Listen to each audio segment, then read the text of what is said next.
What is up, everybody? Welcome back to another video. In today's video, we are here with the first Detroit Lions show of the year. Okay, this is a little bit different. If you guys remember, we did this kind of thing during the off season where we had like these 30-minute kind of shows. I don't know what you would necessarily call them. I can't remember if we did them live or not, but this first one, it may be a premiere. So if it's a premiere, what's good, man? Hey, let me hear you hype in the chat. How's it going? How's your day today? If it's not, then this is just awkward. So how you still doing? Look, we got a pretty full schedule for you guys today. I think it's gonna be super fun, okay? It's gonna be shorter, sweeter content, but all pushed into one, so it's gonna be kind of fun. So basically, the first thing we're gonna do is we're gonna go through the latest news. Also some updates. We have some injury updates today, so that is cool. We will have the full injury report coming out a little bit later, a few hours from now. Also, we're gonna go through our defensive game plan versus Green Bay. It's a lot shorter than usual. It's not the whole 30-minute defense game plan. It's about 10 minutes, and I think you guys will enjoy that. And then finally, we're gonna end it off with some of your guys' voicemails, some of your guys' thoughts. The call-in number is in the community. I will also put it in the description, so you guys call in and potentially you can hear yourself on one of these videos. Let's just get it started. You know, I gotta shout out DoseOfDion, man, because it was actually the first time I went live on YouTube. And you know, guys don't know DoseOfDion. He put out a lot of good content for the Detroit Lions. Welcome everybody to another video. Glad you guys are here. And the first news that we have is about the Detroit Lions GM search. And this is what we've heard is that Sheila Fordham and Rod Wood would lead the search for the Detroit Lions as they look for their next general manager. Now, if you guys remember, the first rumor that we got said the Lions would hire their head coach first, and we're still kind of waiting to see that. So I think that will definitely affect who they bring in. Say, for example, Darrell Bevell finishes really well, and they decide to keep Darrell Bevell. That's probably going to be a different general manager than if he's not here. A lot of different things come into play at that situation, but that is what we heard is that they will lead the search. However, they will get some help from Mike Disner. Now, Mike Disner is a guy within the Lions organization who handles salary cap, contract negotiations. He will help the Detroit Lions find their information on general manager candidates. Now, I know some people probably don't like to hear that because, like, well, the Lions, you know, Sheila Fordham, the owners, they don't know what they're doing. They don't know how to hire somebody. It's nearly impossible to argue that point. I'm not going to try to argue that point. However, I do like the fact that the Detroit Lions are going to make their general manager search with people within the organization. Not these outside words telling you who to go hire or suggesting people like we did with Bob Quinn. That's not what I think the Detroit Lions should do. You see teams like the Texans are getting help from Tony Dungy, Jimmy Johnson. I've heard even Andre Johnson, or former wide receiver. For the Detroit Lions, what we've heard so far is they're not using those search firms. They're doing it within house. They're going to go out and find their guy and lead that search. Now, there's a lot of candidates to look at. And again, depending on what happens with Darrell Bevell and what head coach they bring in first, if that's how they're actually going to do it, is definitely going to change what candidate. And who they may get is someone that I may not like, and you guys may like him or you guys may not like him. I'm not exactly sure who that will be. I want the Detroit Lions ownership to honestly make that decision on who they're going to bring in. Constant in the Detroit Lions history, as many people say, when we've been bad, you know, really we've been bad for a while now, is the Fords. And while that is very, very true, the other constant in our history is not finding any sort of stability anywhere. Not building anything, not finding a system, not having something consistent from the top end down, because it's hard to have consistency anywhere on the field if it doesn't start at the top. That's one thing the Detroit Lions have been missing for a very, very long time. And they've had opportunities with it. You go back to the 50s, they've had opportunities to have that stability, or they've had success, but they've decided emotionally, or they got, you know, they didn't necessarily love the guys, or maybe they didn't get along perfectly, or there was power issues, and they decided, you know what, we're going to fire you. And they would move on from that coach. And it just never ended that well. We can't have that. We need a guy that the Lions are willing to buy into, to believe in, to lead this team. And the Lions also need to make their decisions more analytically than emotional. Emotional is great. It's fine. It's a sport. There's going to be emotions. But they also need to make sure that they have certain things that they are judging a coach by. Not necessarily thresholds, or you have to have certain stats or numbers or something that you're looking at to determine whether or not you should hire this guy, fire this guy, how much time, certain goals that necessarily the next guy would have to reach. And there has to be that so the Lions can make their decision, because yes, there will be emotional things, but if you can't take the emotion out of anything at all, you're going to have mistakes like this of the Detroit Lions maybe firing or moving on for guys that they necessarily shouldn't have to. I'm not talking about the previous regime whatsoever. That's done with. I'm not talking about that at all. I'm talking about for the Lions history. That's what they need. So whoever that next guy is, I am fine with them making that decision on who to bring in next, because hey, that's your guy then. Go do your research. This is your team. Now, I understand that it's your team, so there's going to be emotional decisions. This is like your kid. You're going to make emotional decisions. You're going to get upset when certain things happen, and you may overreact. It's okay. But that's why you got to make sure that you still have those certain numbers or certain goals that you had set out that said, okay, here's what we have to get to. Or that statistically, certain number of draft picks you have to, whatever certain things like that. I don't know what those are, but you have to come up with those things that you're going to judge whoever is here by, or judge who you're hiring on by. Because if you don't have that, you're going to continue to make these decisions that maybe don't turn out for the best, or you're going to move on from guys that maybe you shouldn't have moved on from. Again, this has nothing to do whatsoever with the previous regime that was here, not at all. But it's just for the Lions' history's sake. That's what I'm saying that the Detroit Lions need. So I'm okay with that. Go hire your own guy. It's your team. I want you to make the decision if it's your team, right? Trust in the guy that you bring in. Trust in your ability to do your research and figure out who you'd want to bring in. If this was my team, I'd make the decision. I don't want somebody telling me how I should make the decision. I'm making that decision. So block out some of the noise. Go out there. Bring in the guy that you want, that you believe in. And then set some certain things that he has to reach. Set certain expectations. Judge him based on those. That's what you have to figure out. That's what the Detroit Lions really need. So I have no problem with them doing it in-house. Actually, I think it's a okay thing, because maybe that leads to trust in that guy more, and that they've made that decision. They'll be more happy with it. So that's fine. That's great. I'm fine with that. But you have to make sure you have these certain things, that way you're not making so many emotional decisions, because again, this has been going on since the 50s, and that's where we've had a lot of issues. So while the constant continues to be the forwards, unfortunately that won't change. So the other constant needs to be that we find some stability within the organization. So look, they're making the search. It is what it is.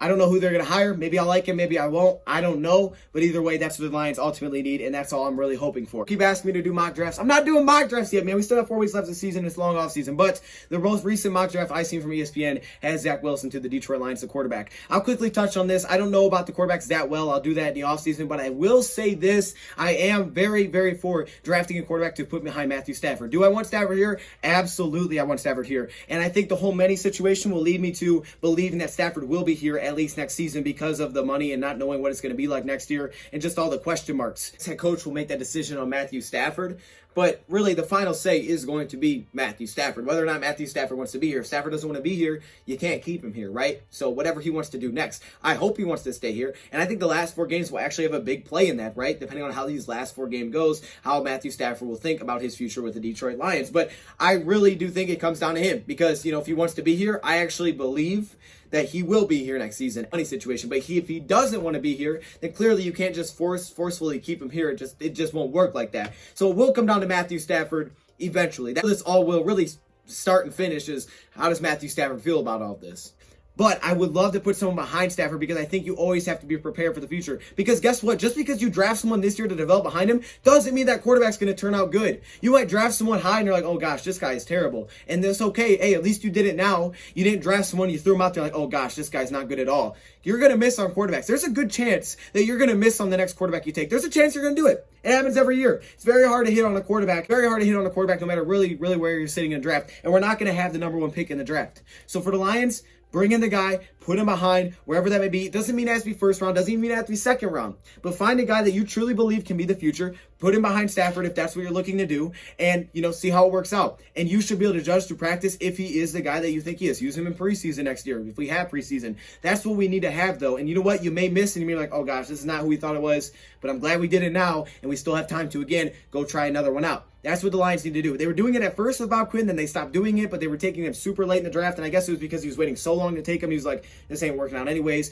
And I think what really hurt them was the whole win now mandate, where they put that on them. They had no opportunity to go draft a quarterback or whatever else. I mean, because when you have that mandate, hey, we got to go be a playoff team this year, you had to do that. Of course, they're not going to draft a quarterback. Why would I take a quarterback? Wait, hold up. I got to make the playoffs this year? Why would I draft a quarterback? Why would I draft someone that's not going to help me at all? I'm going to take whoever I can that can help me win now.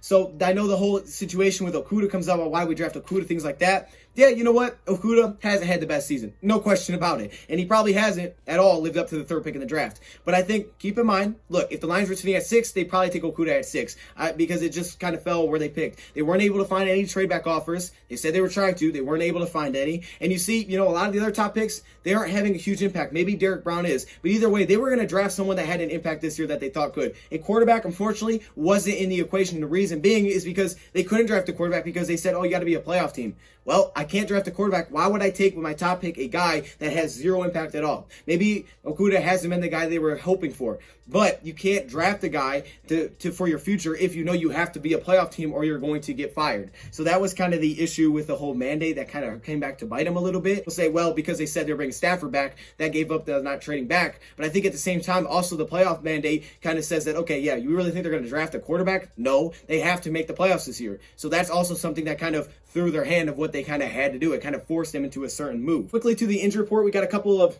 updates. We have that DeAndre Swift will be returning to practice today. We don't know how much it will be. Again, about 4:30, we'll have the full injury report, so we'll see how it is. Probably be limited. Daryl Bevel said today that, yes, they're monitoring things like that, but they also have to take it kind of slow with him. Wednesday is usually a lighter day, but they're going to take it kind of slow because they're going to ramp him up during the week, and they'll see, how he adjusts to that. Plus, he's been out for a long time, so you don't want some kind of soft tissue issue because he's trying to come back too soon. Was going through more than the rustiness. But we're still taking that in consideration, Mike. It's important for us to kind of get him up to speed. When you take that much time off and you're not out there running around full speed, don't want to give him full go, and then have him have a soft tissue injury or anything. So kind of want to work him back in as well. But I would say kind of more from the illness. Also, Kenny Golladay remains out of practice. We'll see if he's able to progress throughout the week. Jeffrey Okudah still is out, and so is Terrell Crosby, as we saw Matt Nelson step in at right tackle. He did a very good job against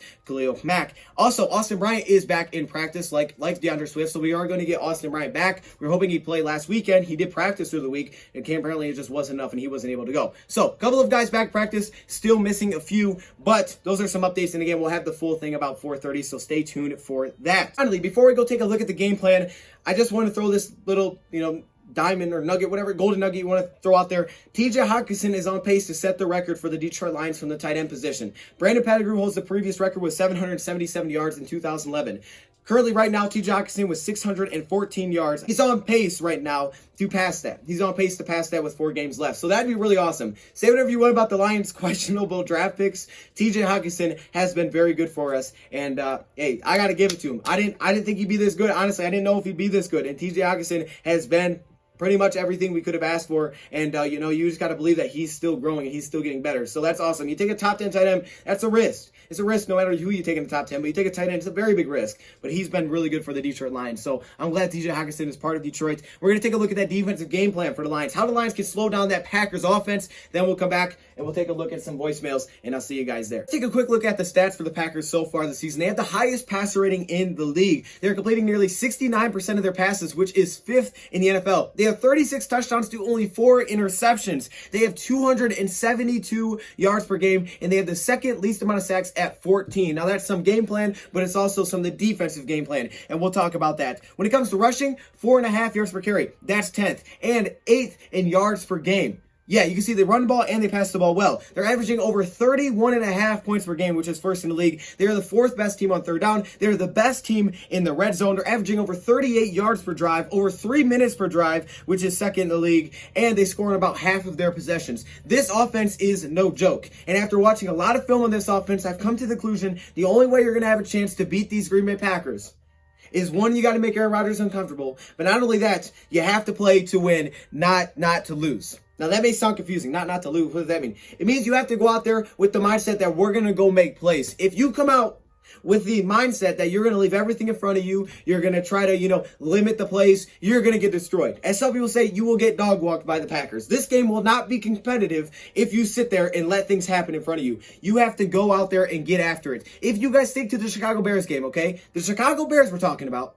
they had 23 points in the first half, because we sat back and let things happen. In case we're talking about Mitchell Trubisky. We're not talking about Aaron Rodgers. We're talking about Mitch Trubisky had his team scoring in every single but one drive. All but one drive in the first half. In the second half, we brought pressure. Arlen changed it up. Yes, we gave up some plays, but he got after the quarterback. He made some adjustments. The defense was getting after in the run game, and we only gave up one scoring drive in the second half, and we came back and won the game. That's how you have to play Green Bay, and we're going to look at some clips, and I'll show you guys what I mean. This first play is going to be a toss to the left. Now, the reason that I'm showing this play first because I want to really highlight the linebacker group. Now, Tampa Bay, they had some speed. By the way, Tampa Bay dominated this Packers offense. They scored like on the first 2 drives, and they didn't score again after that. It was ugly for the Green Bay Packers. I'm pretty sure most people can remember this. But for the Lions in this game, the linebacker group is going to be extremely important. We saw last week Jamie Collins was getting after it. Reggie Ragland. Those are 2 guys I actually expect to see. Maybe more Ragland, also maybe more Jared Davis. I think we're going to need some speed in that linebacker room because the Packers offense, yes, they have all these beautiful numbers, but it's about getting the ball out of Aaron Rodgers' hands quickly. It's about getting it out of his hands,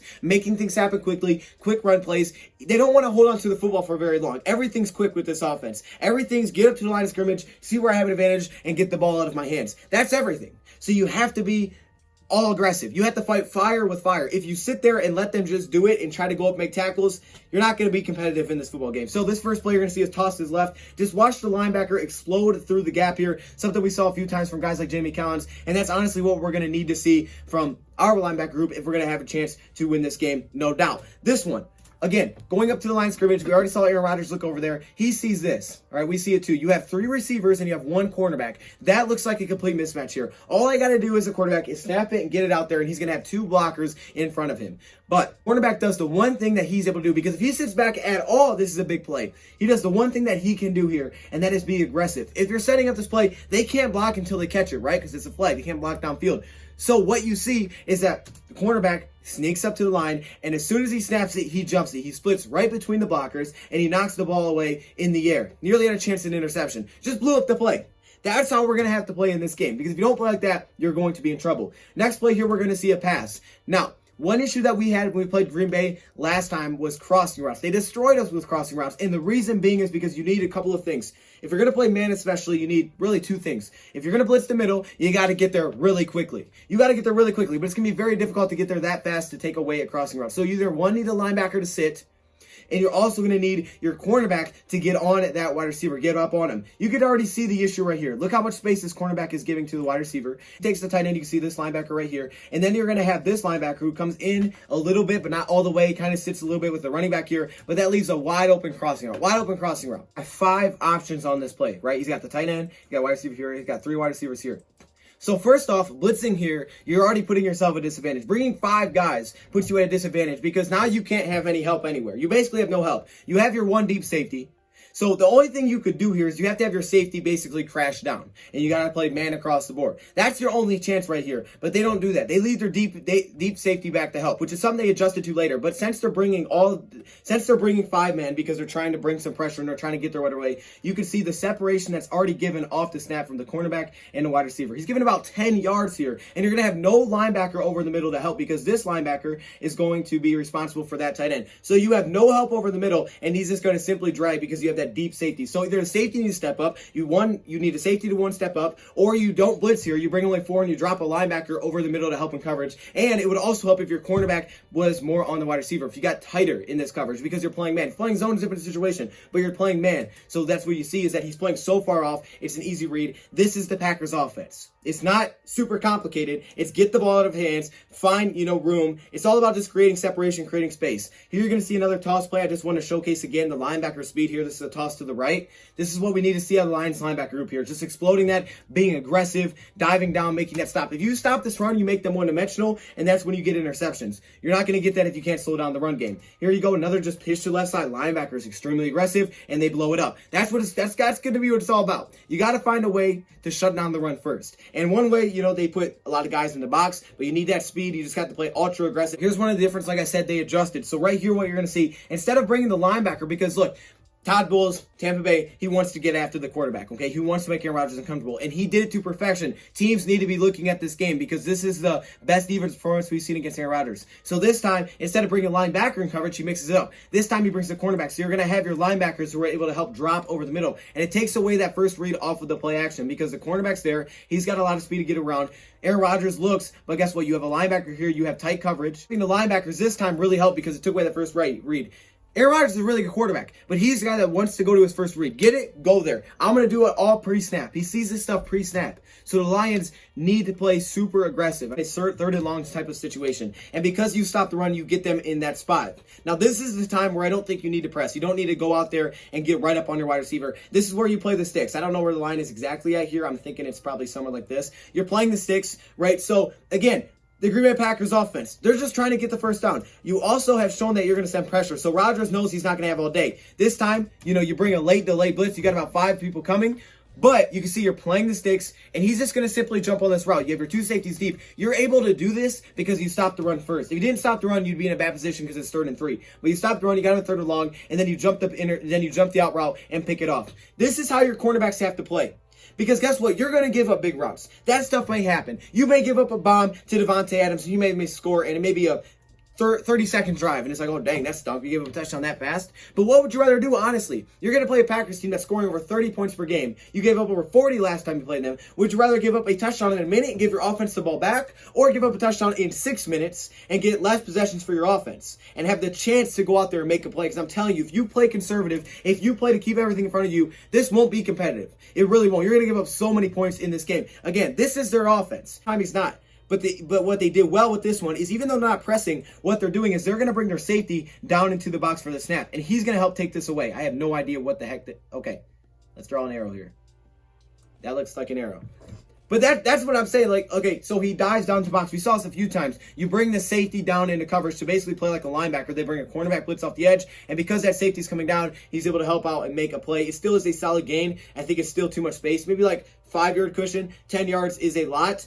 Obviously, our strength is not in our cornerbacks. Our strength is not covering, right? It's clear. Our strength is not man-to-man coverage. It's not zone coverage, especially with the injuries that we have. We're not going to be with Trufant. We could be without Okuda again. So that's not our strength. So the strength that you have to play to is be ultra-aggressive and hope that you put your guys in position to make some plays. Because guess what? You can't sit back in coverage. You're not good enough in coverage, and you're going to get beat anyway, so you might as well go out swinging, basically. Here, another toss play. This is their offense. Linebackers, get after it. Be aggressive. Fly through those. That's why I think we'll see potentially more Jared Davis, just because of that speed. Rodgers doesn't throw a lot of interceptions, right? He's only got 4 on the season.